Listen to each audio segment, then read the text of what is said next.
Sis, hey sis, you good?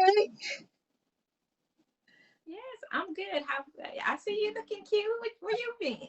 Where you go? Well, if you must know, no, I'm just like, look, if you must know, everyone, I am celebrating my baby's 18th birthday, and uh, she decided at the last minute, hey, I do want to do something. Y'all know 18-year-olds, so we're out celebrating my daughter, and so this is what I'm doing. Try to look a little cute, comb my hair a little bit, you know, try to do something. Shum shum. Little something this thick, y'all. Like thank The shum God, shum. you know. Thank God. I'm just saying.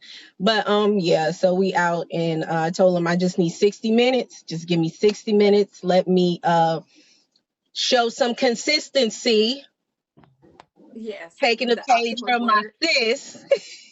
I said if sis can do it and she been sinking, I know I could come on out here and do it and take a little time out from the birthday celebrate and come on and be on air and everything. And just to let y'all know, I saw my sis this morning. She was sinking. I saw you in your white dress You, sinking this morning. You was you sinking saw with me it. saying it. You was singing, girl. I saw you was into it. I love it, y'all. I love it.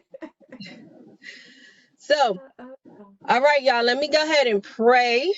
And y'all know I'm always praying for the podcast prior to me getting on. That's why sometimes I forget to do so when we start. So let me just go ahead and do it right away. Dear Heavenly Father, God, I thank you for this opportunity. I thank you for uniting us in purpose and on purpose, God, for your glory. God, we thank you for the Hey Sis You Good podcast with us being your servants and to help heal, inspire, and elevate and educate those who listen, who will take part, and those who will be a part of the Hey Sis You Good podcast. God, we ask that you come on in. We ask that you word our mouth. Let the meditations of our heart be acceptable in your sight. And God, not only that, let our words reach those and teach those that need healing, God. And let them ask the question, what must I do to be good with you, God? And what is it that is keeping me from having a good life with you? And what is keeping me from continuing my faith walk with you, God? And God, we thank you for everyone who is under the sound of our voice. And not only that, we ask that you put a blessing on these homes, not only their homes, but on their lives, on their workplaces, in their situations that you know more about than we could ever imagine, God. We ask that you step in and build up a standard against it so that they may know that it is only you and by their faith in you that they can do all things but fail. And God, I thank you for it right now. I thank you for my co-host. I thank you for allowing me to be a co-host of the Hey Sis You Good podcast. I send blessing and healing and whatever my sis may need, Lakeisha may need right now, whatever is going on in her household, God, you know more than I can. And so, God, I lift her up to you right now in your son, Yeshua's name, in Jesus' name. God, we thank you for this moment. We thank you for the healing, for the Hey Sis You Good podcast. And we thank you for healing in our lives, God. We want to be Yes, consistent with you right now, God. And we thank you yes. for all these things in your son, Jesus' name, I pray. Amen. Amen. Amen. Y'all know I can go in when it start praying. I really can. 4 generations, that Pentecostal, it come out every now and then. It come out. It come out. It'll seep right on through. I gotta cut myself short because I'll be a little long-winded when it come down to praying. Woo, sis. So you ready for this topic? Yeah, I guess. No, I guess. So let me just say this, y'all. The topic today is, am I my mother? Y'all know we've been talking about identity, and we've been talking about the masculine and the versus feminine energy, and we've been talking about your faith walk and who you are in Christ, and who you are showing up as. And so today I wanted to really like dig a little deep and like get in your business. Like, are you your mother? Am I my mother? All of us got some mother wounds. Yeah. And we don't like to talk about them. Sometimes, I was raised, let me say not we, but I was raised back in the day. What goes on in the house, stay in the house. And sometimes what going in the house, you just be feeling like you mistreated because sometimes get to voice what's going on with you, because a lot of times as children, we didn't know that our parents were going through more than we could ever think. So Yeah. we carry these wounds around, and then later on in life, we have children. And then guess what we find out? Dun, dun, dun. We become our mothers. So the subject matter and the topic entitled today is Am I My Mother? Sis, what's your Wow. thoughts? Well, you know what? For me, this is a hard one, but it's hard because it's something that I struggled with, you know, so that's what makes it hard. I know people have, if you've been on a podcast long enough, you heard me talk about my upbringing with my mom and what my mom being on drugs and all of that. For majority of my life, I didn't know who I wanted to become, but I did know who I didn't want to be like. And tried my hardest not to be like my mom. Mm-hmm. And just, you know, not being there for my children, just, you know, just being absent, just the struggles that she had as far as like what substance abuse, you know, just all those type of things. And so I knew who I didn't want to be like. But the crazy thing about it, my mom taught me so much about being a mom. Mm. Even in her absence, Mm. I attribute her for who I am to my children. And it's not necessarily a bad thing. Yes, she wasn't there because, you know, she had an addiction. Um, but because of who she was not in my life, I was able to become for my Mm. children.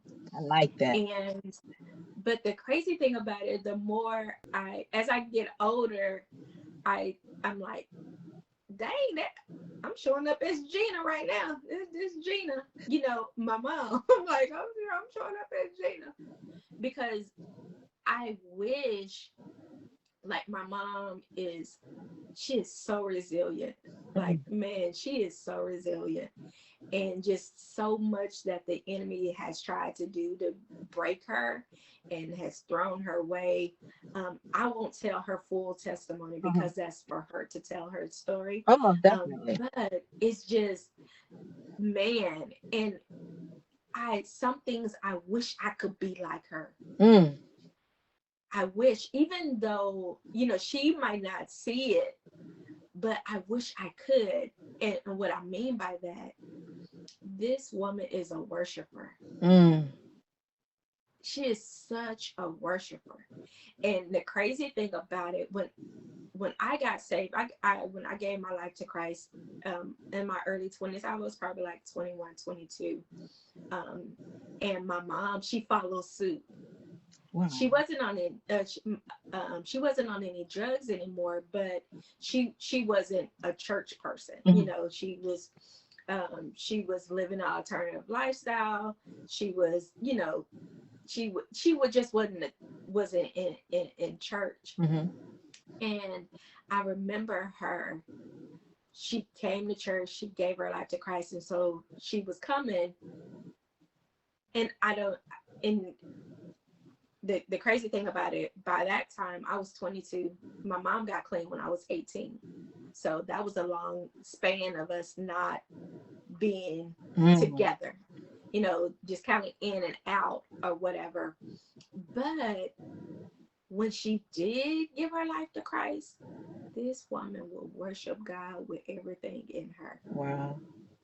I mean, like, I don't care. And it's just like she don't care. You know, like sometimes you can be in the spirit or whatever, but you trying to You're see if somebody's cautious. You watching worried you. about, look, Yeah, they looking at me? Who? yeah. They look. No, she goes in. You know, and it's crazy because for me, I used to be embarrassed. Ooh.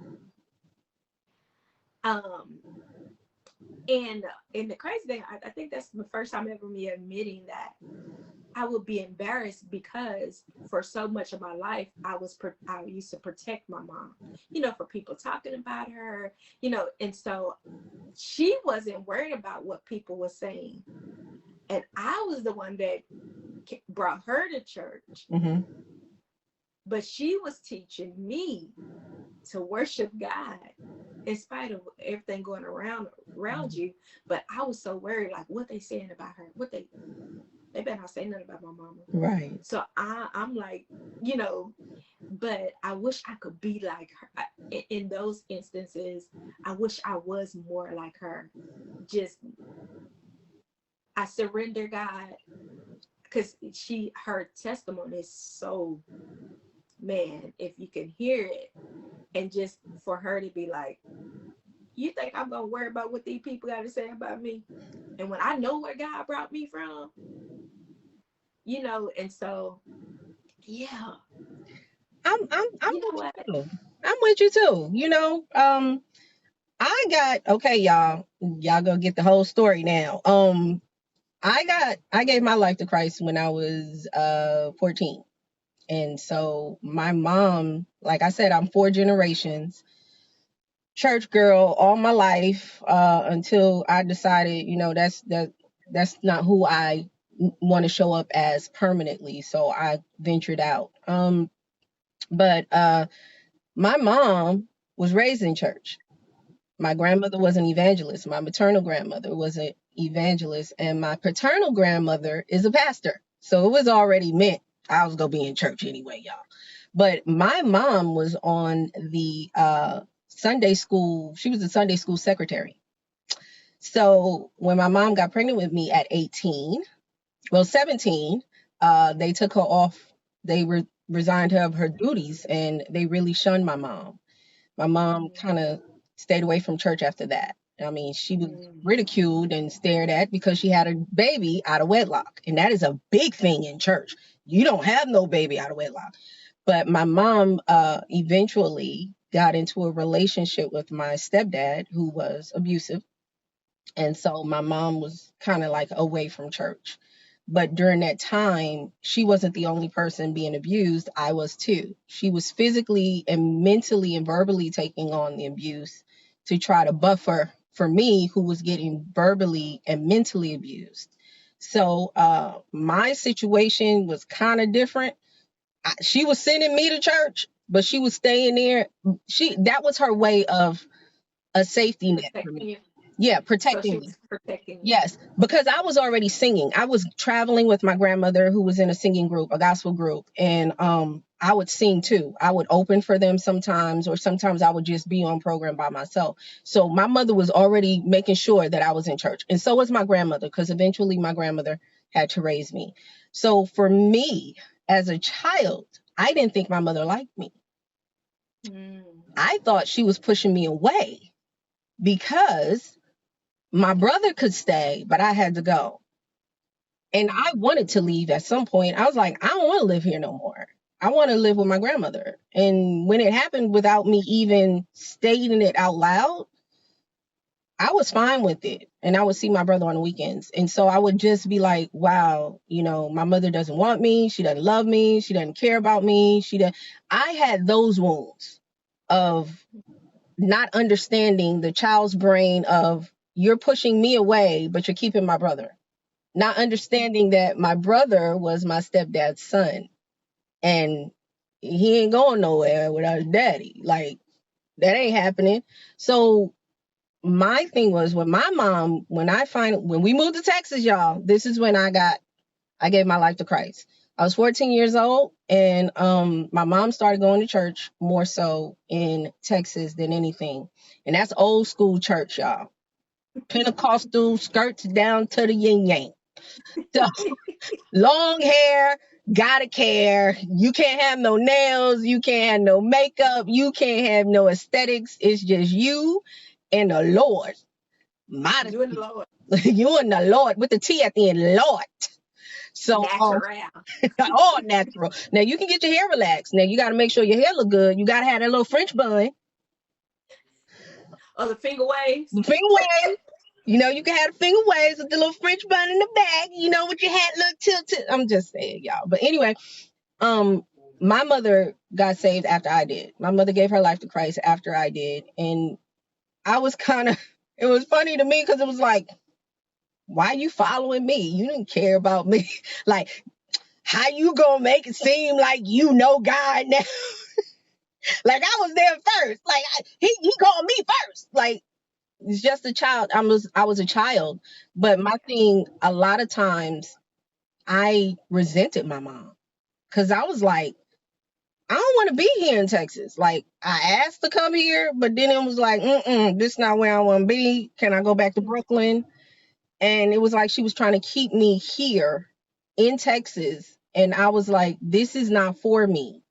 Like Mm-hmm. I have a dream and it's not to be where the plains are flat. It's where the skyscrapers are tall, and I could be on Broadway someplace singing, and it's okay. I can act. I can do it. And she was like, "No, we here together." And I was like, "Nah, we ain't never been together before." So I couldn't. I always thought my mom was holding me back. Mm. So I always thought that that about her.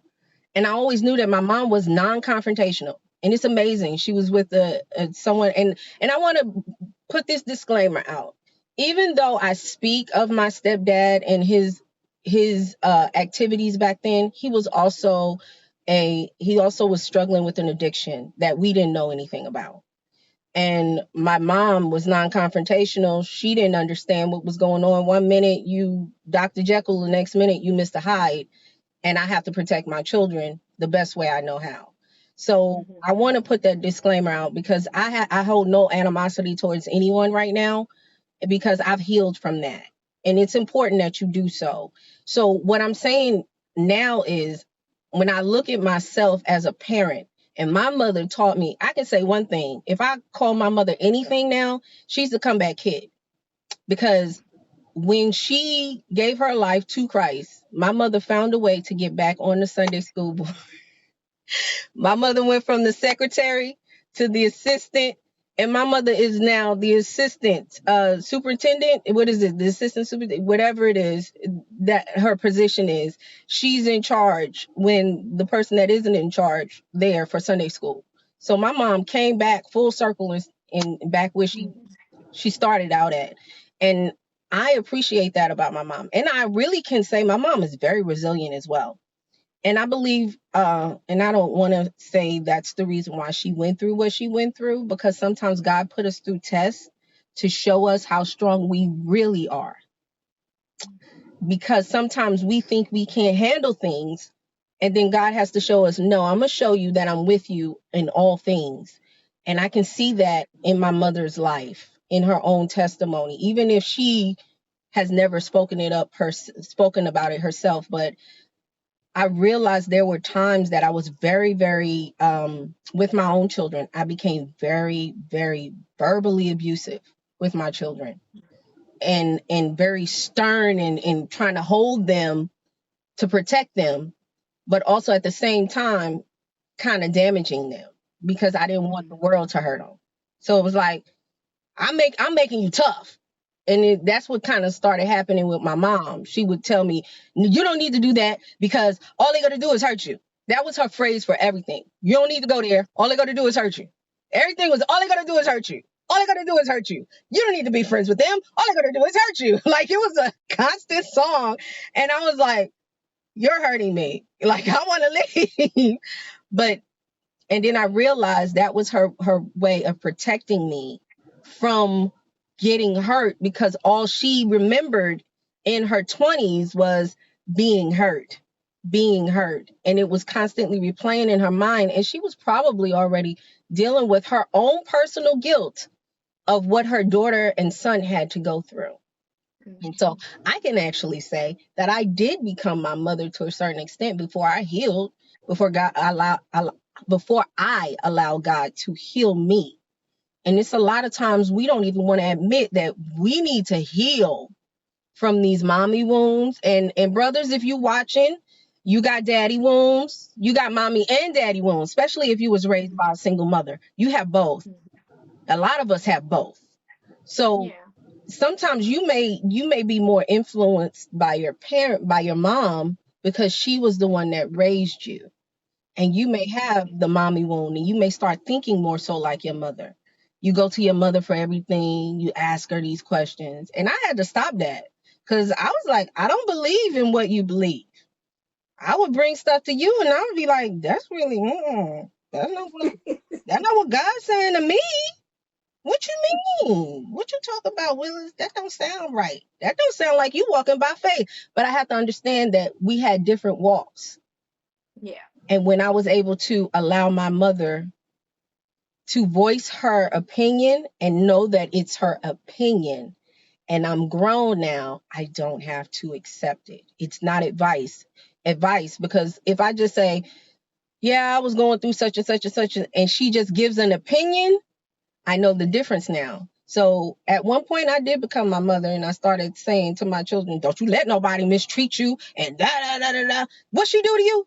I'm what? And then it was like, you need to calm down. You more confrontational than your mother. You gonna get out there and act a fool. And I used to tell people I burned the whole area down. And I'll stand right there with a cigarette. And I ain't never smoked cigarettes in my life, y'all. Stand right there. I did it. I burnt this sucker down. That's just how I was, because these were my children. And because Yeah. I felt that I wasn't protected, I became overprotective with mine. I wasn't a helicopter parent, but I definitely gave people the room enough to choke themselves with these ropes so I could be like, you want to see me? So yeah, I did become my mother at some point, just to a further, amplified extension of it. But yeah, Yeah. When you said you became overprotective based on how your mom was overprotective with you, I realized for me, I overcompensated for what I didn't get with my children. Um, and I have now, it took me as they're young adults now, learning boundaries. Because I told you before, my kids didn't have boundaries. But just overcompensating. But the crazy thing about it, I just how I overcompensated with my kids, my mom overcompensated with us, because she would trying to make up for everything that, who she wasn't to us. And so she overcompensated with her grandchildren. And so I see a reflection of me in yeah. her, like just being overcompensating. Um, Also, I see myself in my mom, because as I got older and the more I have gotten a relationship with God, my mom was the one. She a juggy. My mom was juggy. She would stab you. No wonder I like you so much, because your mama was My like me. my mama would stab you. You be said she catch you walking down that alley by yourself and you done got stabbed up. And I'm not bragging about it. I know. But I know you're not. but but Gina done stabbed a couple folks. And I knew and I saw. And some I didn't see, but I knew she had did it. But the crazy thing about it, but that was me. I was my mom. My mom was I wasn't a mess starter, like growing up. I wasn't a mess starter. But I didn't back down from nothing. Right. I wasn't I Hey, okay, if that's what you want to do, we can throw to your hands. We can. But now I became a softie.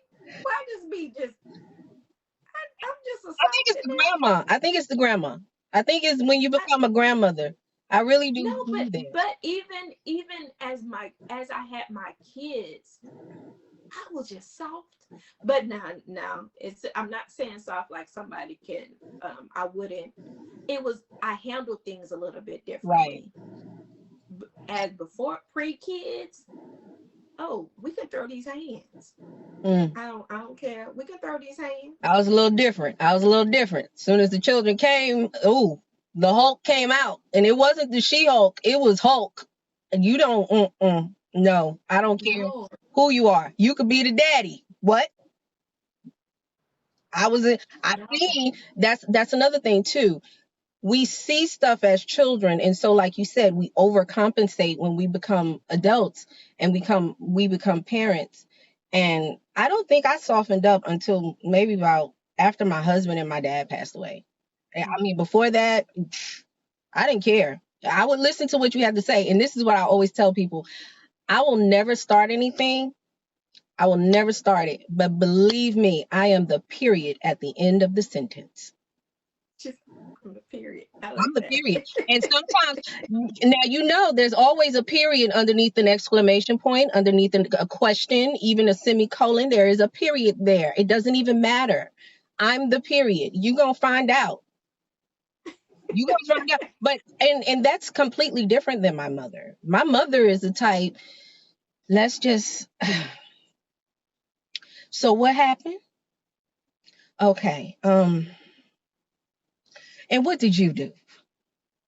So she's more of a she's a calm. She She's the she calm. she don't like confrontation, and it's not because she's calm. It's because and this is what she said to me one day. She said, because I'm afraid of what I will do. I'm not afraid of what you're gonna do to me. She said, I'm afraid of what I'm gonna do, and I won't be able to turn back around. And that's kind of scary if you think about it. If this person already knows, like, it's like the quiet ones, and that's what she was. She was a bookworm. She was a quiet person. So you pick with this person. What are they gonna do? Eventually, you put a raccoon in a corner. Well, you think that raccoon gonna come out acting crazy? Like, all I wanted to do was get some trash and go on about my business, but you wanna box me in, so now I gotta give you the claws. So that's basically what she was. But I was completely different. All you gotta do is do one thing to mine and me. Like, when I got older and I had the children, I was like, yeah, I might be able to take you a little bit on me, just a little bit. But when it came Mm-hmm. down to my children, that was it. Because I felt like nobody was protecting me when I was younger. And I And had so to you had protect to protect I them. had to That was your protect them. I had responsibility. to protect them. It was completely my responsibility, because like I tell everybody, I was all they had. It didn't matter. I was all they had, all three of them. I don't care if their fathers were alive. I'm all they got at the end of the day. Because when the school go call me. When the police go call me. When you talk about, I don't care, get your mama. Who you think they talking about? Me. So guess So what? you gonna come. You don't even have to call for me. Because 9 times out of 10, as soon as I hear my child voice, I'm at the door. What's going on? So who you get that from? Because you said that your mom is a non-confrontational person. So I think I get it from my what dad. My you grandmother, think you got it my, from your dad, my your paternal, grandmother? my paternal grandmother told me. She said, "You act so much like your father." She said, especially about your family. She said, even with him, she said, you don't even let him do no wrong to your brother and sister. I don't care. It's you not. And I think also I'm the oldest. I'm the eldest child. It's no way I'm just gonna sit back and be scared. I can't be scared. I'm telling these little people what to do, and you think I'm gonna be scared of you? Yeah, you- I got a reputation to uphold over here.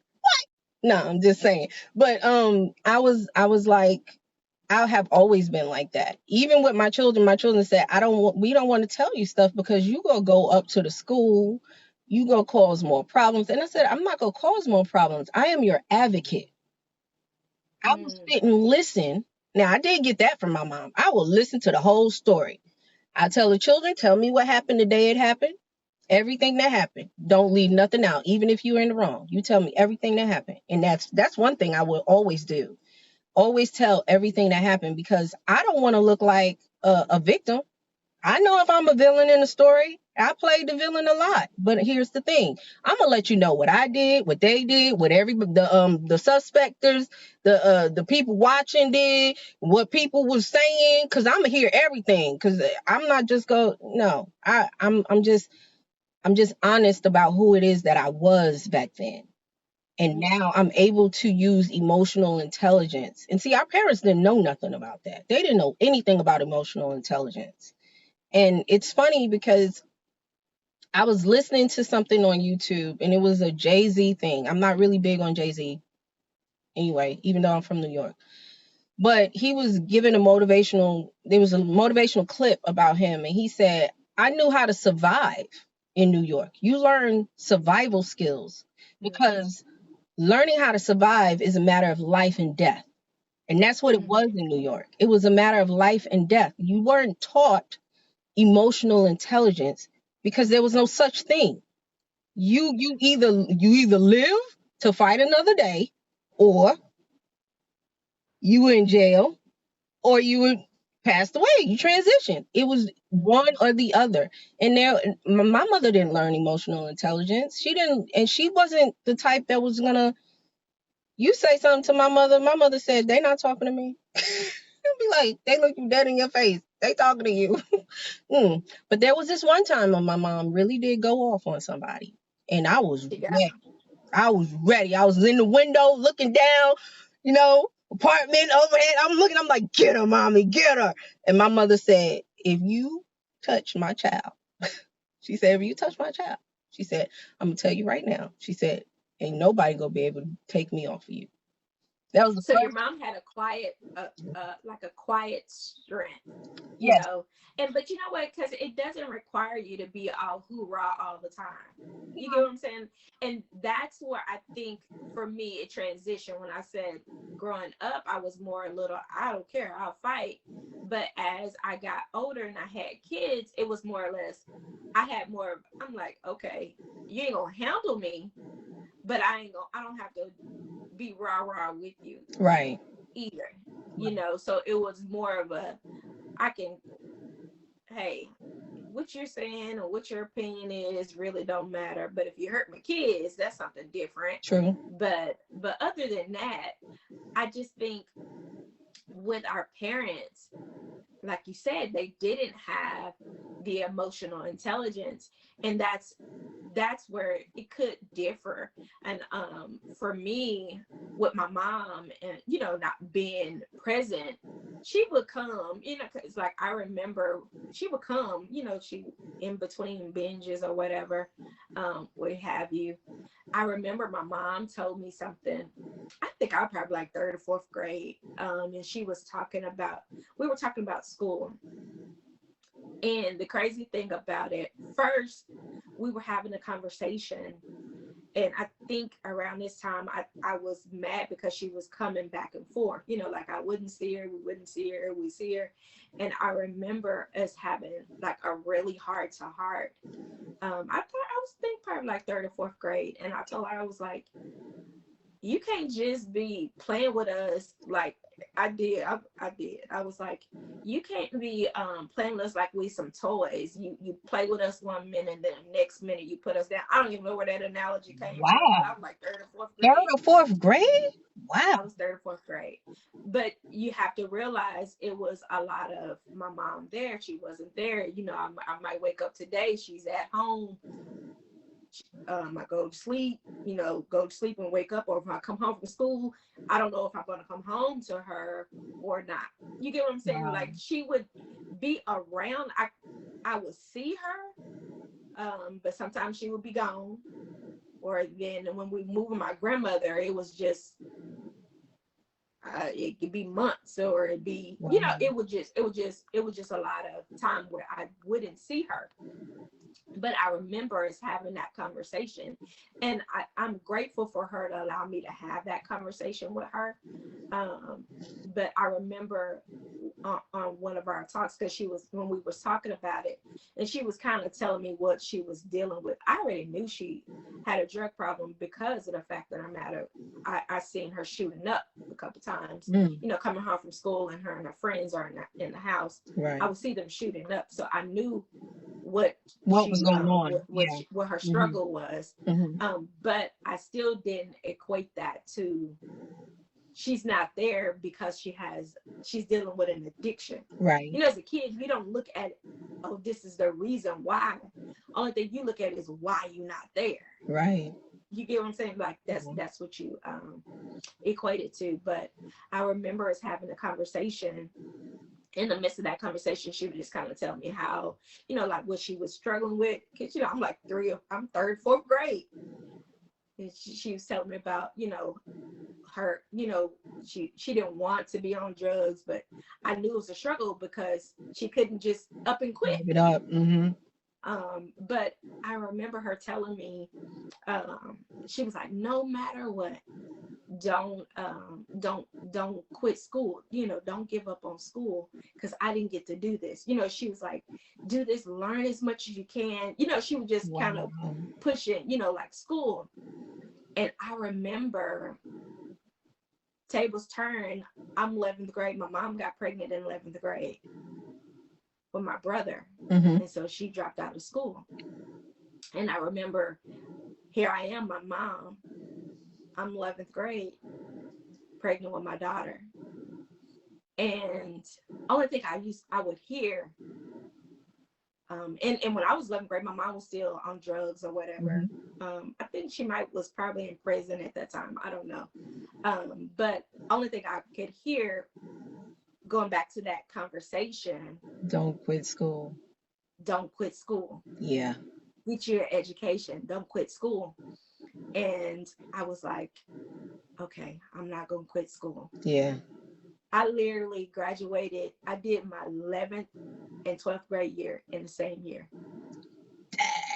But listen, y'all, listen, everyone, she has a master's degree. So it's not like she just stopped there. She has an MBA, no. Everyone. And I will wave the flag for her and celebrate her for that, because she still completed not just high school in 11th and 12th grade in 1 year, and then went on while she was a single mother. Well, no, were you a single mother when you went to college? Yes. Okay, and she still did it. And I think that's what that's where we pull from our mothers the most. Because when my mom told me that, because my mom got pregnant at 17 and she had me at 18. And in New York, you graduate in June. She had me April. And she still walked across the stage. Straight A student, everyone. Straight A student. They told her that my mother had literally wrote a paper about me and her being pregnant with me. And one of her teachers, this is high school now, told her to get rid of me. And she was like, no, I can't do that. They was like, but you have so much potential. You got your life ahead of you and blah, blah, blah, blah, blah. Straight A student. And I can see where the teacher is coming from. She's already in the Brooklyn. This is the 70s, 79. So it hasn't turned around yet in the community, not knowing that my mom lived in a full house. My grandmother was a house owner. She wasn't living in the projects or nothing like that. My grandmother had a car. My grandmother did a lot of stuff, but my grandmother was also the type of person that you don't let nothing stop you. I got you. You don't let you go walk across the stage. You go do what you need to do. We gonna make sure this baby look good. And I must tell y'all, I look good. I seen pictures of me. My mother had me straight, and my grandmother had me straight. And I thank God for the both of them. But they had this resilience about them. And I don't know if it's just a Black woman, if it's embedded in our DNA, but that resilience and persistence to keep going, I thank God I got that from my mother. And my mom, even though I didn't have a child until I was 22 and I was in college, I didn't go back to college until my son was 15 years old. And I finally got a degree.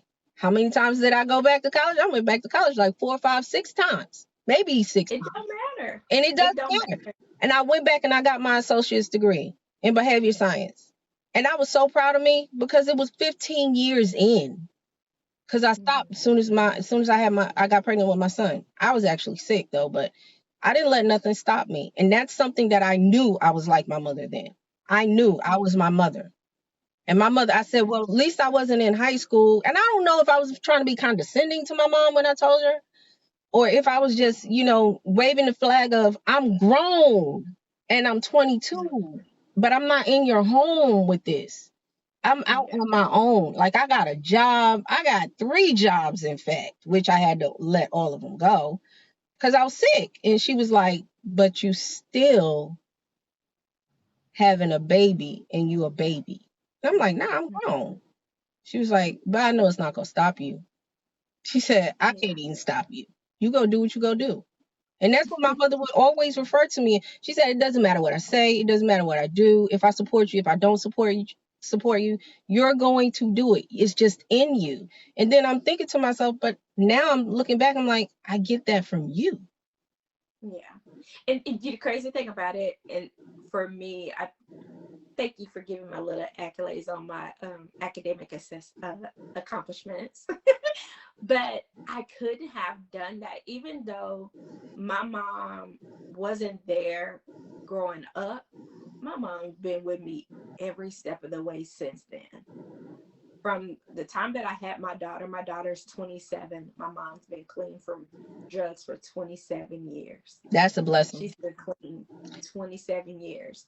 And she got clean when I turned 18. And that's how I always know. And we always know from, because my daughter was born, I was 18, and my mom's been clean ever since then. And so that's how we always can kind of track it. But all of my accomplishments I couldn't have gotten without my mom's support. My mom is my biggest cheerleader. I don't care if I tell Gina, you know what, I think I'm a little funny, and I think I'm gonna take this show on the road. I think I'm gonna try this little comedy. I think I got that.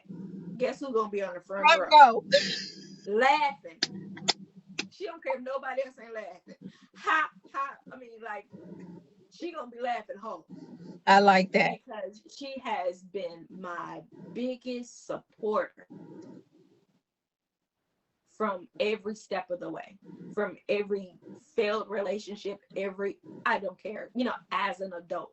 The crazy thing, it took us a while to get there. Mhm. Even though she was there still was some reconciliation that needed to happen and some healing that needed to happen, because unfortunately, sometimes the person that's an addict, the moment that they're clean, that's the moment they think that you should have forgotten about all the other stuff and all the other hurt and all that. So that it has taken us time to get there, but it didn't negate my love for her. Right. I just didn't know where to place her in my life. That's true. I You can get what I I'm can saying? Like, attest to that. I can how agree to how that. how how can I? And I remember with my mom, y'all gonna read my book. Shameless plug. It's called Mother May I. It's a book about mothers and daughters relationships. So it's about reconciliation, especially for when your mom has been absent, whatever that case may be. So, but yes, shameless plug coming out.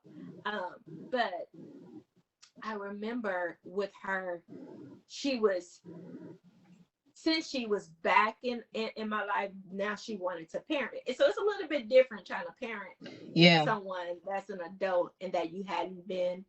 And I remember I would tell her, I'd be like, I said, girl, you done missed that opportunity. I did. I mean, I'm like, okay, you don't have to. No, Yeah. you don't have to, because I didn't know where to place her. Mhm. Like, it was different, Right. because only thing I knew was my mom that was on drugs. Right. And so now I'm being introduced to someone that's clean. You And get it's what I'm saying? totally And different. now It's I'm a just different trying to, person. And I do get it. It's a different yeah, person. so you're trying to figure that out. Yeah. But the crazy thing about it, as an adult, and she's trying to parent, and now I probably get on my kids' nerves, because now I parent them as a kid, but now I'm trying to parent them and As an adult. they're adults. Yeah.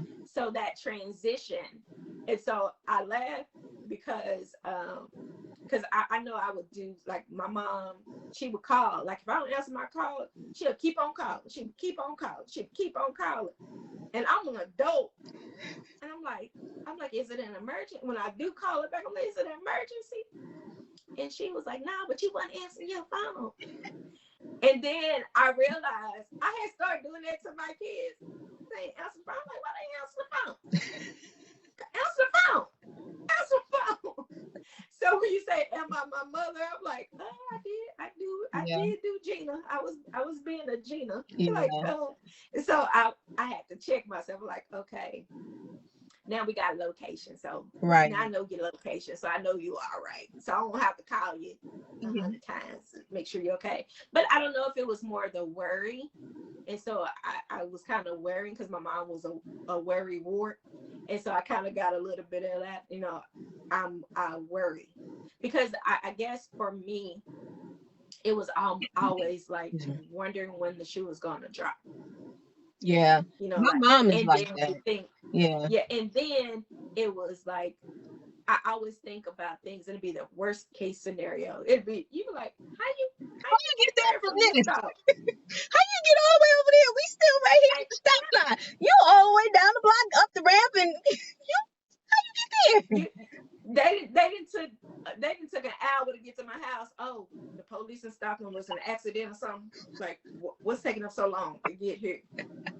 Why? I know it don't take them, but why it don't take? I just stay up the street. Why?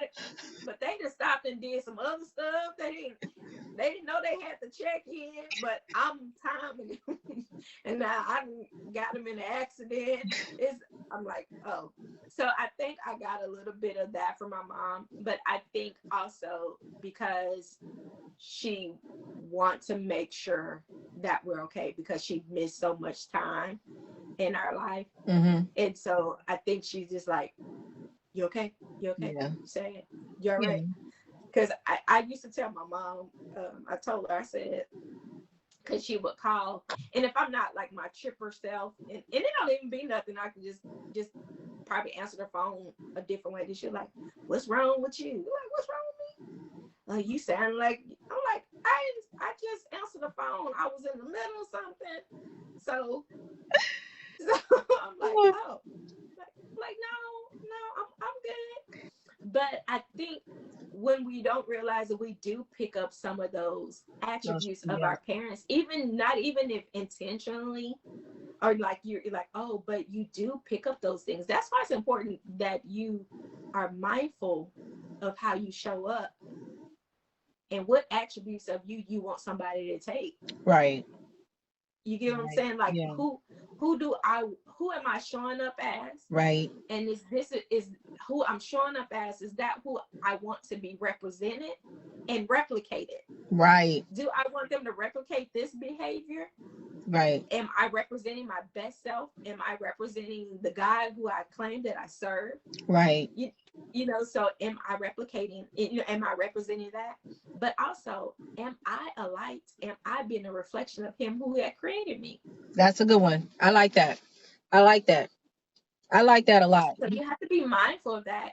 But that comes with self-awareness too. That's true. You have to be self-aware. And I know for me, I'm like, sometimes I'm like, Keisha, you tripping. Girl, you tripping.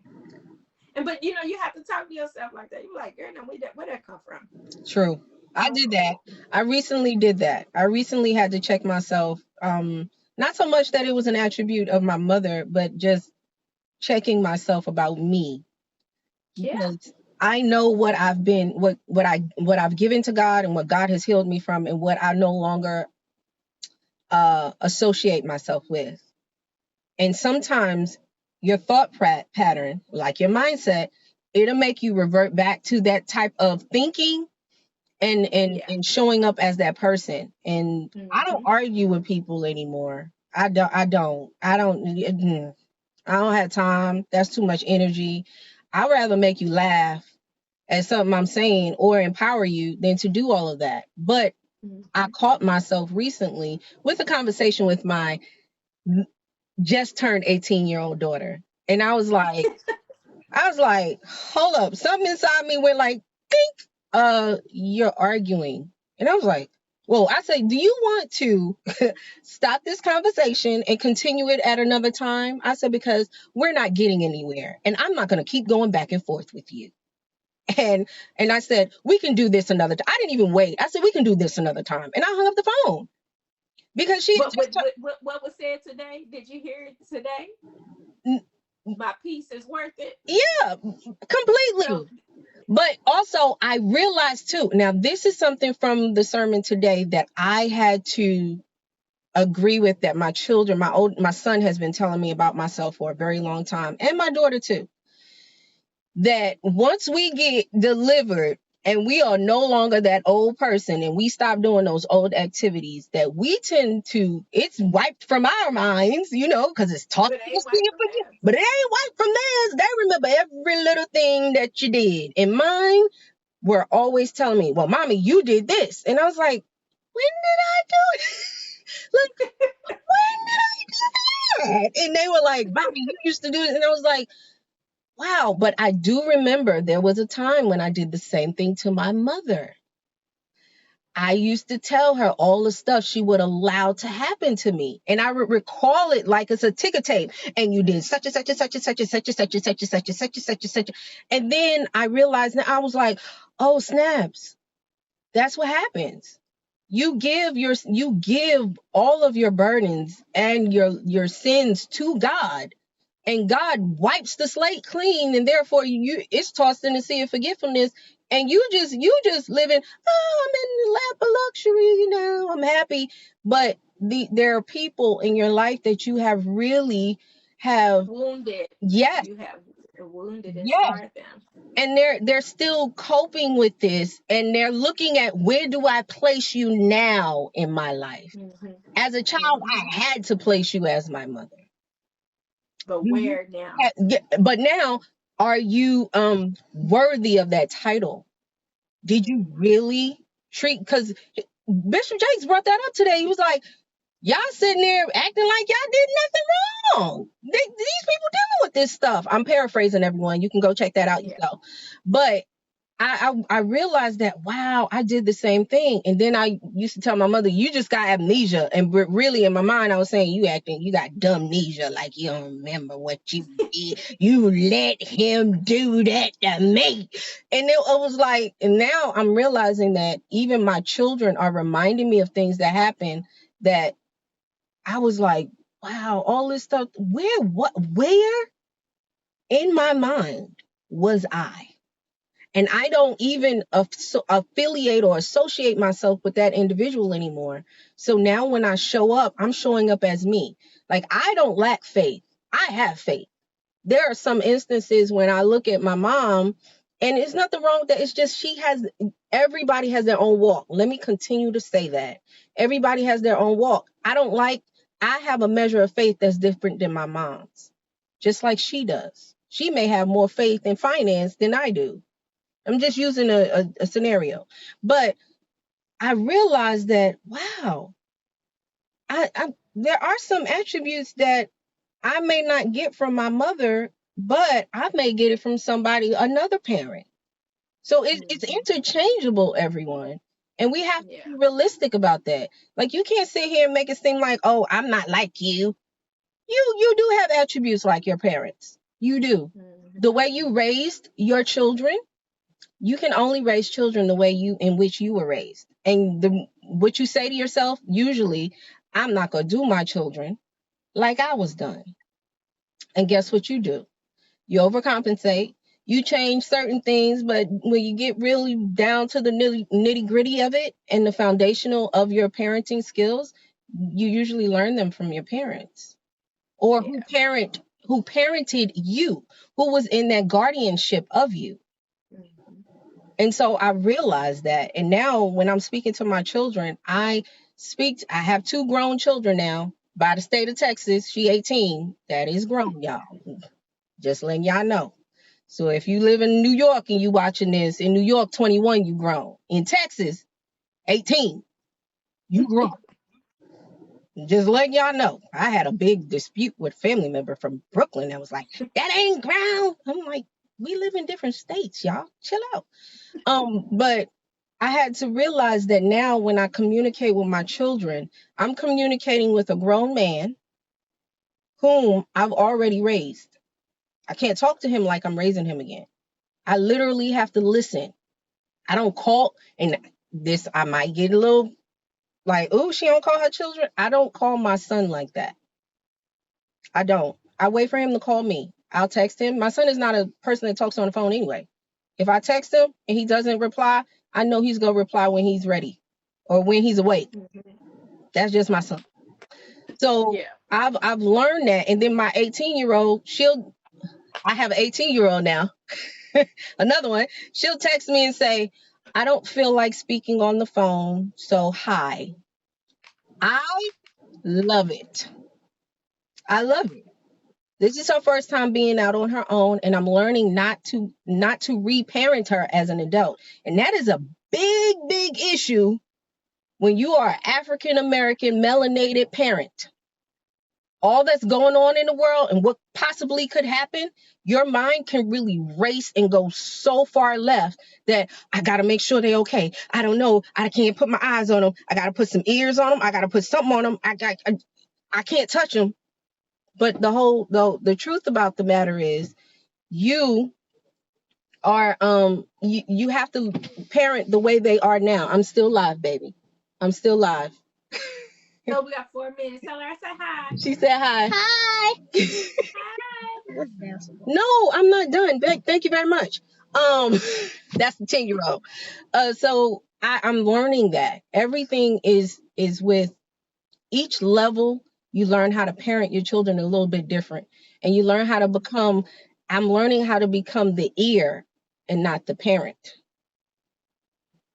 And that's what I've learned, that my mother took that position, and I had a hard time with like you said, when she tried to parent you at 18.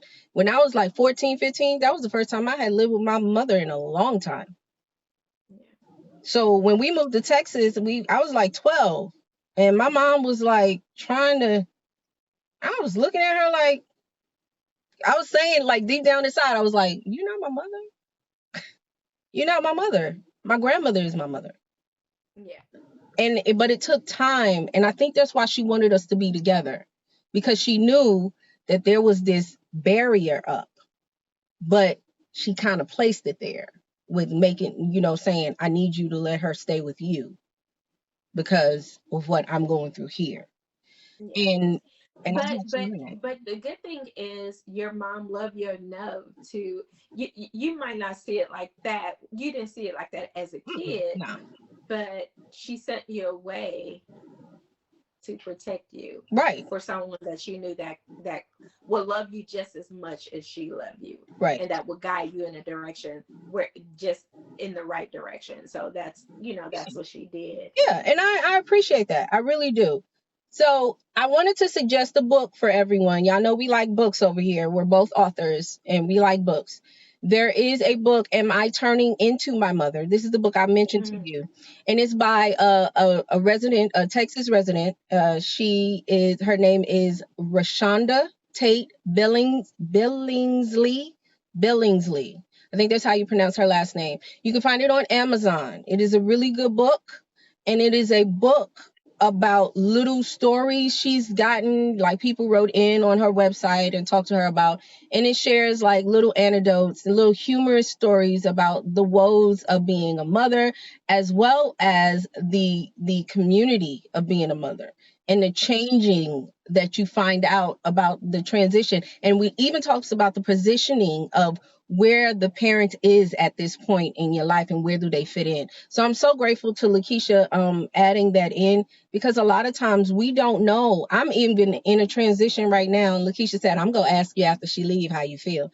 I'm even in a transition now because it's like I need to adjust.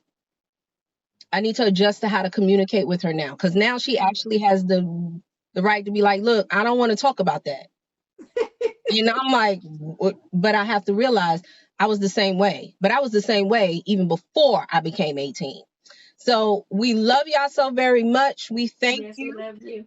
We thank you for being here with us, and definitely follow us on YouTube, follow us here on Instagram, and thank you for joining the live stream edition of Hey Sis, You Good? And we hope that you are good, and we love you also very Yes.